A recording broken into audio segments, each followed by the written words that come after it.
everyone, it's another edition of Diaspora Network, the show where we showcase Nigerians who are doing the country proud in different parts of the world. I'm Ijoma Hunyato. On the show today, we turn with the wheels of justice as we throw the spotlight on Nigeria's judicial officers who facilitate the smooth administration of justice on the world stage. Our special report assesses the country's criminal justice system, reforms, and efforts to retain confidence in the judiciary. And don't miss our special with criminal investigator Ibrahim Pam, one of the nominees for the post of registrar at the International Criminal Court. There's quite a bit to chew on in the next half an hour, but let's kick off with what's in the news this week. India.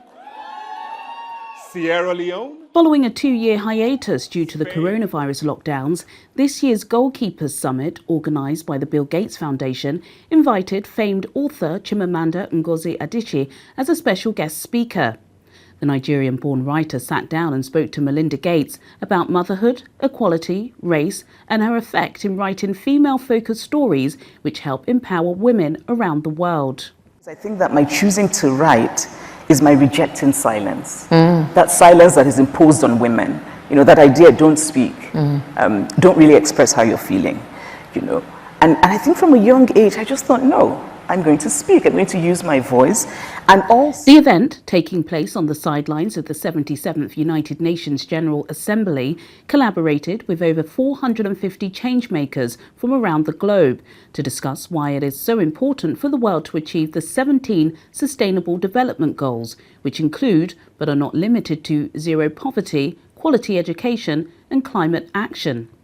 Chimamanda has been praised for using her platform to speak at a series of events, from the Kigali Malaria and Tropical Disease Summit to Yale Law School's 2022 graduation. Buckingham Palace has honoured a group of Nigerian women living in the diaspora who turned up to the late Queen Elizabeth II's funeral wearing custom-made asoebi. It is thought that the idea started out as a joke that one of the ladies took seriously. The outfits were tailored within a few days and delivered from Lagos to London just in time for the burial. The ladies soon went viral and even featured on British mainstream news. After the event, the palace specifically requested for their photograph to be displayed at the London Museum to mark the historic moment. 15-year-old Ethan Chidibere Nwaneri has recently made history by becoming the youngest ever player to feature in a professional Premier League game. The young Arsenal midfielder, whose father is Nigerian, made his debut against Brentford when he was subbed into the game at the 92nd minute. It's reported that manager and coach Mikel Arteta decided to put him in on a gut feeling. Due to multiple injuries sustained by other players on the team, Nwaneri was invited to sit in. The young player has been zealous for the game since he started playing aged 9. His old headmaster remarks that at age 10, his teachers had to take him off the pitch because other kids couldn't get the ball. Despite his age, Ethan has made multiple appearances in the Under-21s League, but was expected to begin training in the Under-18s. Through his participation in the recent match, Nwaneri also became Arsenal's youngest ever player in any competition, breaking the previous record set by Cesc Fabregas, who was 16 at the time. Having made his debut in this season's Under-21s Development League, Ethan has been invited to begin further training starting this month. Juliana Olayinka with the Diaspora Network News Wrap in London. Are you a Nigerian in diaspora? Do you have a need to contact Nigerians in Diaspora Commission, NIDCOM? Kindly dial any of the numbers on your screen. You can also catch up with all the Commission's activities, including news, articles, and office events on the website nidcom.gov.ng. Now, justice requires that individuals accused of crimes against humanity or other serious international crimes be held accountable regardless of the state or territory where the crime took place and the location where the accused person may be residing. That's the theory. Now, here's what we found in practice about the administration of justice, not just at the local, but the global level. No matter who we are or where we live, the rule of law affects us all. It's the foundation for justice and equity, which in turn underpins development, accountability, transparency, fairness and respect for human rights in every nation. A 2021 global index by the World Justice Project on the rule of law shows a decline in the overall performance of many countries. As part of global efforts to build more support for justice, the International Criminal Court, which came into force on July 1, 2002, was established to investigate and prosecute perpetrators of crimes against humanity, war crimes, genocide, and the crime of aggression. With the support of 123 states parties from all continents, the ICC has established itself as a permanent and independent judicial institution, and in its 20 years of existence, it has made notable progress in its crucial mission. 31 cases were opened and its judges have pronounced about 10 convictions and 4 acquittals. Presently, the court has 17 ongoing investigations into some of the world's most violent conflicts, such as the Democratic Republic of Congo, Central African Republic, Georgia, and Ukraine. The World Justice Project report also places Nigeria at 121 out of 139 countries and 26 out of 33 in sub-Saharan Africa based on factors like level of corruption, adherence to laws, regard for fundamental rights, as well as the preservation of order and security. To mitigate these factors, particularly the issue of corruption in Nigeria, past and present administrations have inculcated transparency and accountability through reform and the empowering of agencies like the Code of Conduct Bureau, the Independent Corrupt Practices and Other Related Offences Commission, and the Economic and Financial Crimes Commission. But observers say that in spite of having a solid legal framework, the enforcement of anti-corruption legislation in Nigeria remains weak.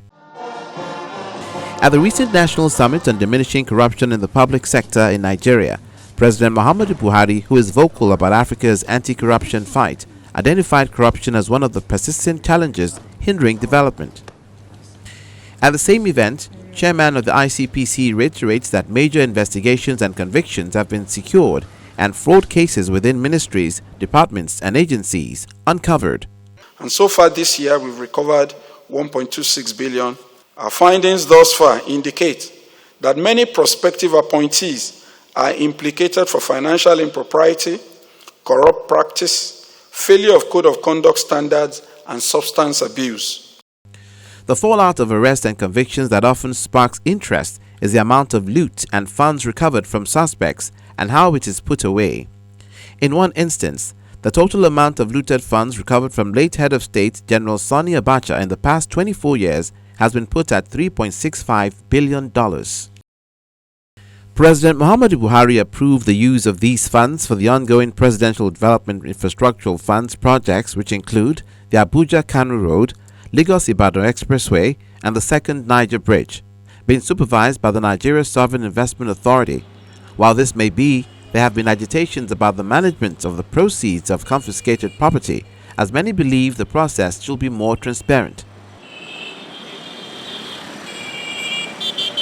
Apart from these challenges, the slow pace in the administration of justice poses another setback in the system, and the resultant effect of these delays, amongst other things, is the overcrowding of prisons across the country.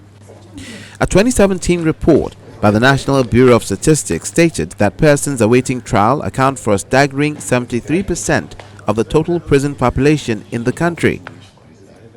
As of 2021, the Nigerian Correctional Service data on the summary of inmate population by convicts and persons awaiting trial revealed that facilities hold 37% more inmates than the facilities designed to hold them. The Administration of Criminal Justice Act was signed into law to address these concerns, amongst others, but that is still a work in progress. Experts suggest the use of mobile courts to reduce delays in trials, bail and fines rather than remand as default option, the use of alternatives to imprisonment as solutions to the issue of prison congestion. On the flip side, a number of Nigerians in diaspora are taking center stage as far as the administration of justice globally is concerned, and here are the statistics to back this up. Nigerian-born Jude Nkama, who hails from Ebonyi State, made history as the first African judge in the 349th year history of the city and state of New Jersey. Before assuming this position, he was the chief prosecutor of the city of Newark. Another household name is Beatrice Hamza Bassi. She was called to the Nigerian bar in 1995 and the New York bar in 1999. In March 2012, Forbes Africa magazine profiled her amongst the top 10 Africans in New York City. She was also chosen for inclusion on the 2012 New York Super Lawyers Metro list, an honor reserved for lawyers who exhibit excellence in practice. The rule of law correlates to higher economic growth, greater peace, equality, improved health outcomes, and more education. For these reasons, experts highlight the need for an overhaul of the justice delivery system in Nigeria to ensure that justice is not subverted inadvertently through bureaucratic delays.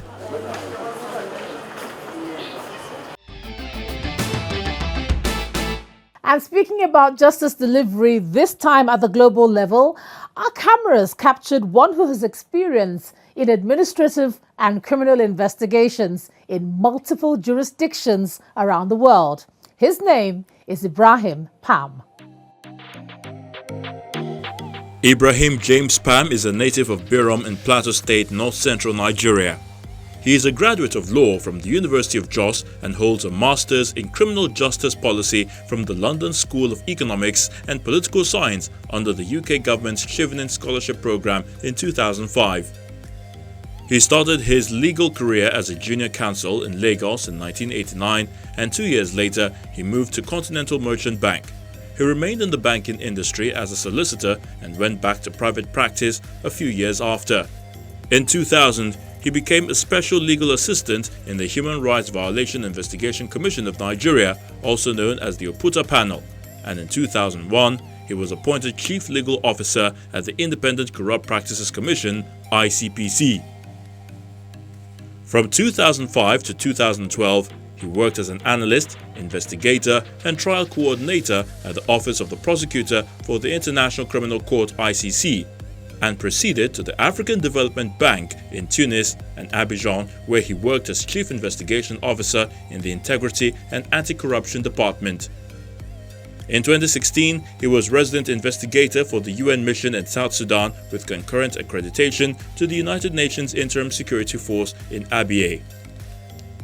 He is an accomplished international lawyer and criminal investigator with leadership experience and specialization in the investigation of mass crimes, human rights abuses, as well as fraud and financial crimes. Mr. Pam has passionately served the cause of justice at both national and international levels with an unwavering drive for efficiency and accountability. He currently heads the Independent Integrity Unit at the Green Climate Fund and chairs the ad hoc external advisory panel on work culture for the Office of the Prosecutor of the ICC.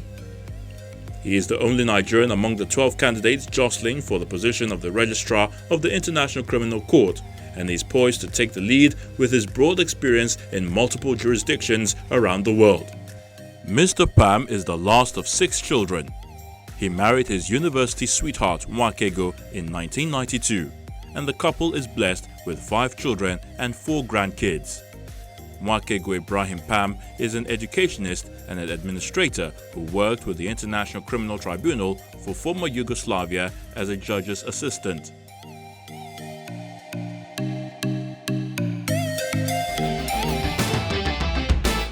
Coming up on Diaspora Network, our chat with Ibrahim Pam about life as an International Criminal Court nominee.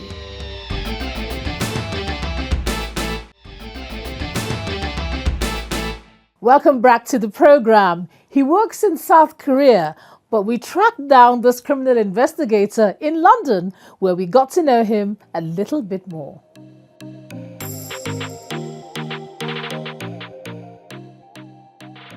This is the announcement that sparked the media's interest into this highly successful but unassuming gentleman. Out of 12 candidates, Ibrahim Pam made the shortlist for the coveted position of registrar at the International Criminal Court. We talked to him about life in the public eye since then. Prior to all the cameras coming into your life at this time, who would you say Ibrahim Pam is? Nigerian. I am a criminal justice practitioner.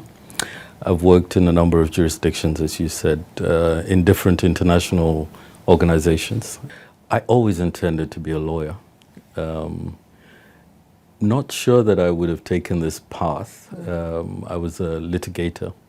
I was practicing in Lagos as a civil litigator and also criminal justice.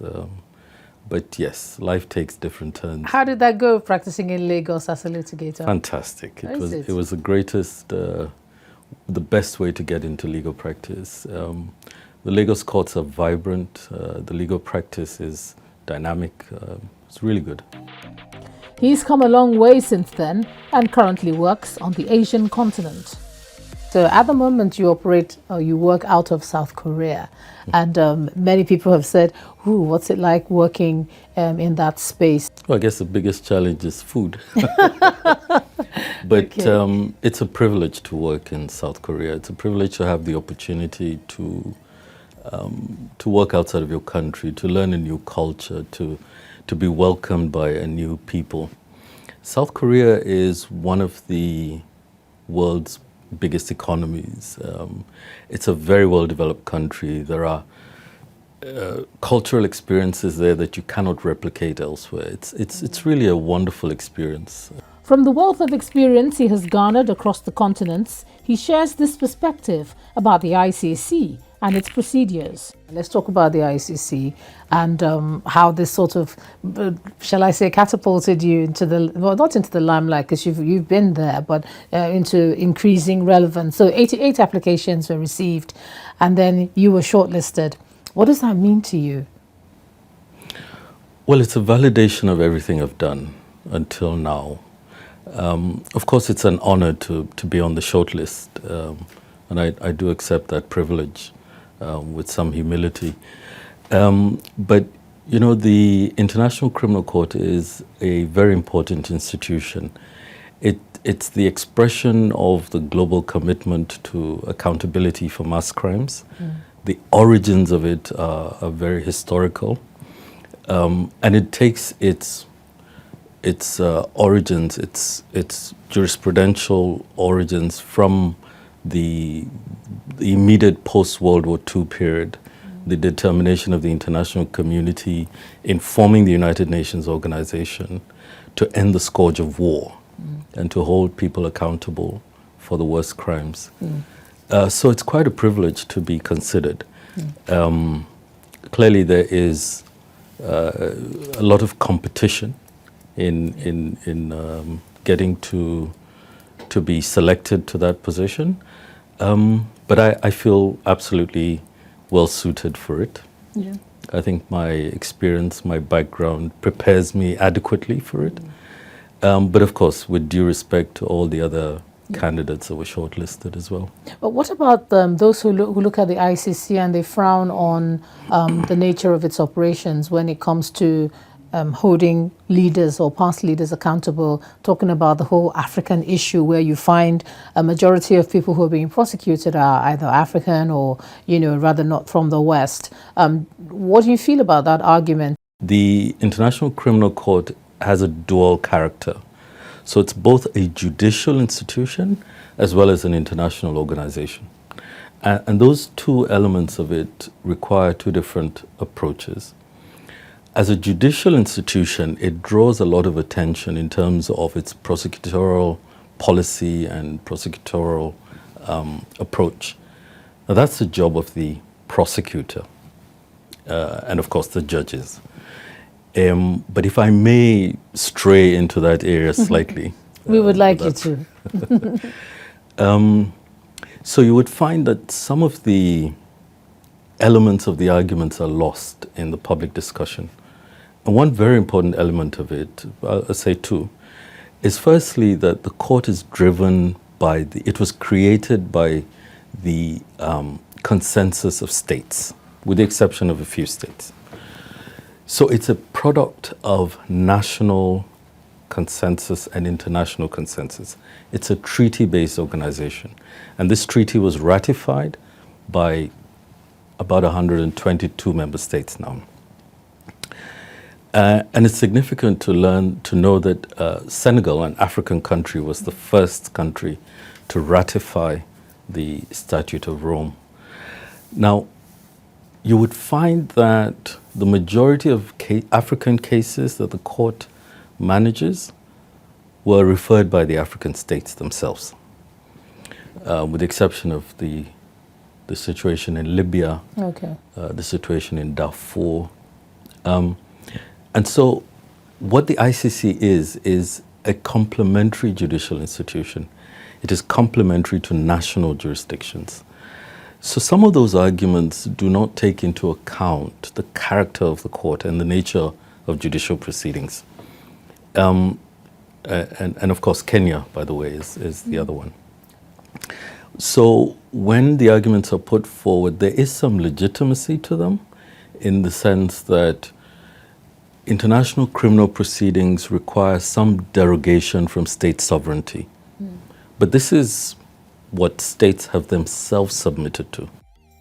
He feels privileged to serve the international community in the area of accountability, correcting the erroneous narrative often associated with Nigerians.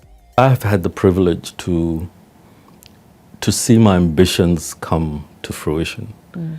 My greatest ambition in terms of my professional career has been serving the international community in the area of criminal justice and accountability. My greatest accomplishment, my greatest joy has been working in the International Criminal Court, bringing justice to the most deprived, the most vulnerable communities, and in the United Nations system as well. I've served in field missions all over Africa, and I've worked in many parts of the world. But just the opportunity to bring justice to deprived communities and victims, that's been a privilege. And in terms of his work back home, we sought his views about the criminal justice system in Nigeria and how the diaspora can help. Well, let me say that, and I'll tie this to the anti-corruption work and not to politics. I think that our anti-corruption approach needs to be slightly refined. And I know that, for example, the ICPC is doing quite a bit in this area, which is that coming at anti-corruption work from a retributive justice perspective, investigating and trying corrupt people, is only one small part of the equation. We've got to strengthen our preventative capacity. What does that mean? So if you pan back to the administration between 1999 and 2007, there was a big effort to institute what they call due process. What that is targeted at is reducing the occurrence of corruption at the procurement level, because a lot of the grand corruption really comes from inflation of contracts, from over-invoicing, from all of the negative practices that go into government expenditure. That's where you've got to tackle the problem. You've got to plug those leakages in order to, at the front end, deal with the loss of revenues. And that's the problem. You see, it's not how effective the EFCC or the ICPC is. They can only achieve so much. And they're only, in my estimation, a small part of the problem, or the solution rather. The big solution is in preserving government revenues before they are expended. As one watching from the outside, what sort of counsel would you like to give?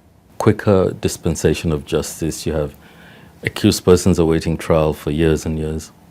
All of that adds to the pressure, and the system is unable to deal with that pressure for too long.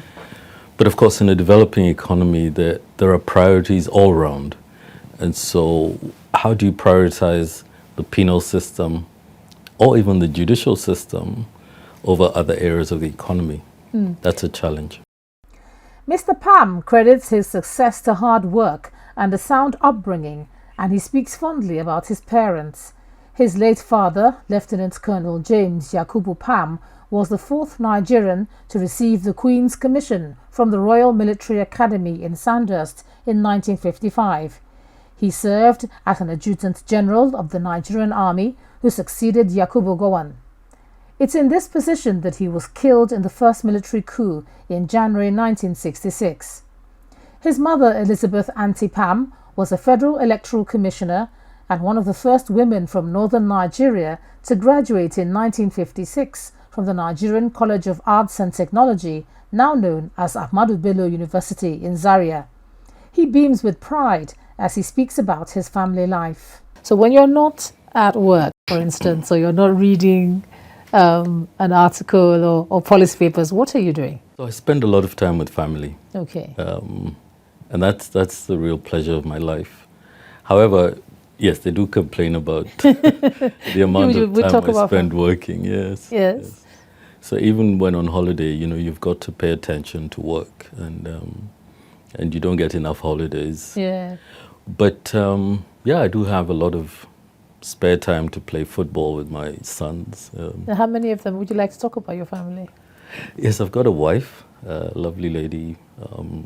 We have 5 children. Oh, wow. Yes, I have 4 grandchildren. And yeah, they're the highlight of my life. What an interesting career. No doubt adherence to the rule of law guarantees justice, peaceful coexistence, and respect for human rights, all of which are entrenched in the Nigerian constitution. It appears the law is not the problem, but its execution.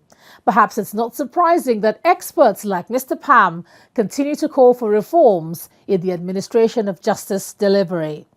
And that's the show. Do catch up with all our previous editions online at www.channelstv.com. I'm Ijeoma Onyato. See you next time.